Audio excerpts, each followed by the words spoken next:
Hi guys, and today this will be an odd video today because we're going to be talking about the Arctic and the Antarctic with the globe. And let's spin it. Whoa. Yeah. And wherever you spin on the globe, you'll always end up, and the Arctic will always end up the same place as it is, it seems to, and the Antarctic, which is on the other side, right here, always ends up in the place where it is. See, it just spins. Ow, ow, ow, ow. Okay, so today we'll be talking about the Arctic and the Antarctic. The Antarctic. So let's get started. Now, let's just start with the Arctic first. The Arctic is a place where there is loads, and I mean loads, of polar bears. Now, this is what happens. Now, in the Arctic, there are loads of people living there, and there is a lot of people living there. And also, the ice is melting away from the Arctic itself. So it's actually going out, and then the oil companies try to go for seismic blasting, which is the loudest sound made in the whole wide world, and also is a little unimmune to little animals in the Arctic oceans. The Arctic Ocean animals has to relocate somewhere else, which might be bad for some oil companies. Might be bad. So oil companies, if you are watching this, please take care of this. Also, there is this documentary that I have been watching called "The End of the Arctic." I highly recommend watching it. It talks all about saving the Arctic, and also about the organizations that the Arctic people are actually doing stuff. Also, I'm not gonna explain all of that in this video, but I highly recommend, if you are wondering about that, watch "The End of the Arctic." And let's see. Now, the Arctic is actually just parts of few continents. There's North America, Europe, and also Asia, and all of these continents are actually put in together to make the Arctic. And that's a little surprising because actually all of these actually have once joined each other once, and they're not going to join each other again. So yeah, let's just spin the globe once more. Now here in the Arctic, whenever it spins, at least about half the year, it could be sunlight. It's sunlight. In the Arctic, when it's sunlight in the southern hemisphere, and it is actually nighttime. About 6 months in the Arctic, it is actually sunlight, or less, actually less.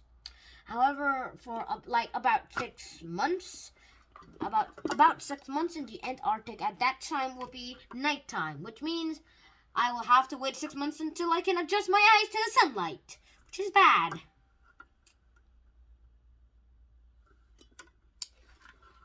Yeah, and actually, look at this. This is the Arctic, but let's say that you have a compass. Does the compass literally point to the Arctic itself? Well, no. I already made a whole video about that in another video. I'll just talk about it later, and just watch that video if you want to know more about the compass. Okay, back to the Arctic. Now, the Arctic has a lot of people living there, and also a lot of the people there living there are forced to live in the cultures of every other nation in the world.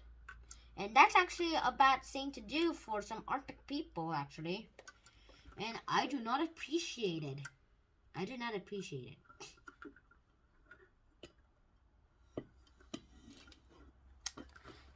And now let's go on to the Antarctic. Now, the Antarctic is just a piece of land and also a piece of ice. And it is also the 5th largest continent in the world. Now, that's big.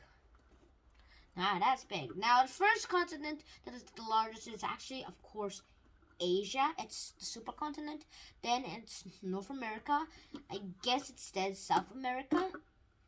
And then, then goes to the Arctic. The Arctic is actually a bit larger than Europe itself. Also, it actually can fit 2 Australias. 2 of this equals 1 Antarctica. Now, Antarctica on world maps, you might see as a long strip of land on the ground, and also so fat. Yeah, all that stuff so thin, but also so long. However, on globes, you would see it as a round piece of land. Now, if all the ice melts away in the Antarctic, you will just see some new strips of land. Now, the Antarctica is actually part of supercontinent ones, which has South America, parts of Asia, Australia, and yeah, that basically that. And also, they can also Africa. Also, all of those actually share some natural resources. And also Antarctica might have some abundance of all those natural resources too. Now, let me tell you how the name origins of the Arctic and the Antarctic came to go. Let's start with the Arctic. Now, the Arctic is actually a bear. It actually means bear in Greek. And also, there's the constellation of the bear constellation over this, right over it, over Antarctica. The Arctic. So people started to call it the Arctic. Now the Antarctica, well, it just sounds like Antarctic. Now it has the name Arctic, and then also sometimes it's in the southern hemisphere, and it sees a different type of bear. It looks like a bear, but it isn't, and that's how its name originated. Well, at least that's how I think. That's one of my series. So yeah, I just hope that people might be able to live in Antarctica. Also, I just hope that we might be able to live in every place in the world, not even the cool ones. The Arctic is already inhabited, but what about the Antarctica? Could it be a country in the future? I hope so. And also, it is actually colonized. Also, it is partially governed and owned by a few people. And also, I hope that will be the end of our video. Also, check out my other video about does the compass really work? And also, please like, subscribe to this video. If you learned something new today, please type it in the comments below. Or if the comments are off, please type it in my email, 20jr@neighbor.com. I'll see you next time. Junhan out. Booyah, booyah, booyah!